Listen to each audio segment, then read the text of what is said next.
বাংলাদেশের ছাত্র জনতা একটি মুক্তি লাভ করেছিল এবং একটি নতুন সম্ভাবনার জন্ম নিয়েছিল। ফলে সেই জুলাই আগস্ট সেই 36 দিনকে সম্মানের সাথে প্রত্যয়ের সাথে স্মরণ করাটা আমাদের সকলেরই নৈতিক এবং রাজনৈতিক দায়িত্ব। জাতীয় নাগরিক পার্টি এনসিপি জুলাই গণঅভ্যুত্থান থেকে গড়ে ওঠা দল হিসেবে তাদের উপর এই দায়িত্ব আরো অনেক বেশি বর্তায়। আমরা জুলাই গণঅভ্যুত্থান উপলক্ষে জাতীয় নাগরিক পার্টি যে কর্মসূচিগুলো কথা চিন্তা করেছি তার উল্লেখ করছি। আমাদের 1 জুলাই থেকে 30 জুলাই পর্যন্ত আমাদের সারা বাংলাদেশ ব্যাপী আমাদের 64টা জেলায় জুলাই পদযাত্রা হবে। আমরা এই পদযাত্রার নাম দিয়েছি দেশ গড়তে জুলাই পদযাত্রা। আমরা 1 জুলাই শহীদ আবু সাঈদের কবর জিয়ারতের মাধ্যমে এই পদযাত্রাটি শুরু হবে।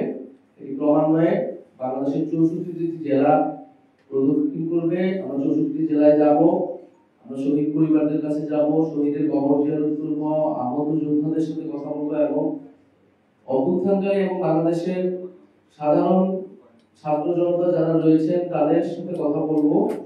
তাদের যে আকাঙ্ক্ষা ছিল জুলাই নিয়ে, সেই আকাঙ্ক্ষার কথা আমরা শুনবো। ফলে মানুষের কাছে যেতে এবং জুলাইকে মানুষের কাছে গিয়ে সাধারণ মানুষের সাথে মিলে স্মরণ করতেই এই কর্মসূচিটি। আমি আবারও বলছি, আমরা 1 জুলাই থেকে 30 জুলাই পর্যন্ত জাতীয় নাগরিক পার্টি এবং আমাদের অভ্যুত্থানের যে নেতৃবৃন্দ সকলেই একসাথে এই পদযাত্রাটি শুরু করবে এবং সারা দেশ প্রদক্ষিণ করে ঢাকায় ফিরবে। ফলে আমরা এই জুলাই গণঅভ্যুত্থানের পরে যে আকাঙ্ক্ষা নিয়ে আমরা বলেছিলাম নতুন বাংলাদেশ, বাংলাদেশ 2.0, আমরা মনে করি সেই বাংলাদেশ নির্মাণের কাজ, রাষ্ট্র পুনর্গঠনের কাজটি এখনো চলমান।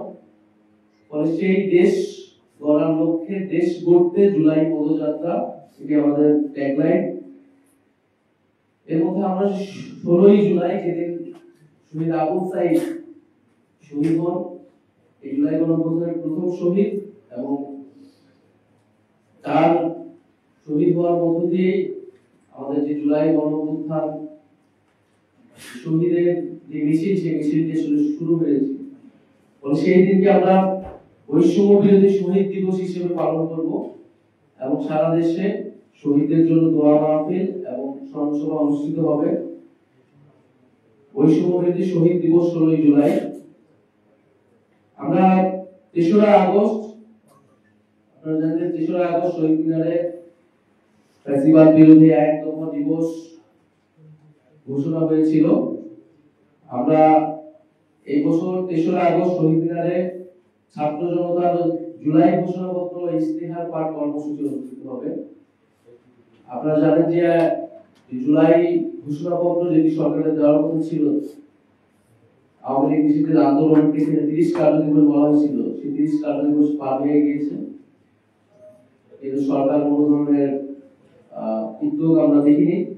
এই জুলাই ঘোষণাপত্রের দাবিটি ছিল যারা অভ্যুত্থানকারী ছাত্র নেতৃত্ব তাদের পক্ষ থেকে এই দাবি নিয়ে এসেছিল যে জুলাইয়ের ঐতিহাসিক প্রেক্ষাপট, সাংবিধানিক স্বীকৃতি, শহীদদের মর্যাদা ইত্যাদি নিশ্চিত করার জন্য আমাদের এই জুলাই ঘোষণাপত্রটি প্রয়োজন। পরে সরকার যেহেতু এটা তখন বলেছিল সকলের সাথে আলোচনা করে ঐক্যমত্যের মাধ্যমে এটি দিবেন, পরে আওয়ামী লীগ নিষিদ্ধের আন্দোলনের সময় এটি পুনরায় সরকার প্রতিশ্রুতি দেয়, সেই প্রতিশ্রুতি সরকার রক্ষা করতে পারেনি।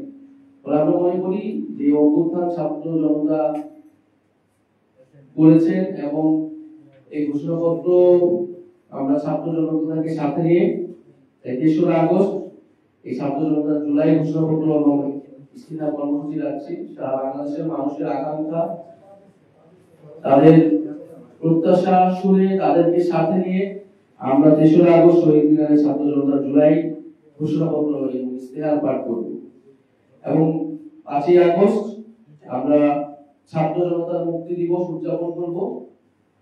5ই আগস্ট আমরা জানি যে শেখ হাসিনা পলায়নের মাধ্যমে এই গণঅভ্যুত্থান একটা প্রাথমিক বিজয় অর্জন করেছিল এবং বাংলাদেশের মানুষ নতুন করে স্বাধীনতা এবং মুক্তি লাভ করেছিল। তো সেই মুক্তি উদযাপনে আমরা 5ই আগস্ট ছাত্র জনতার মুক্তি দিবস উদযাপন করব।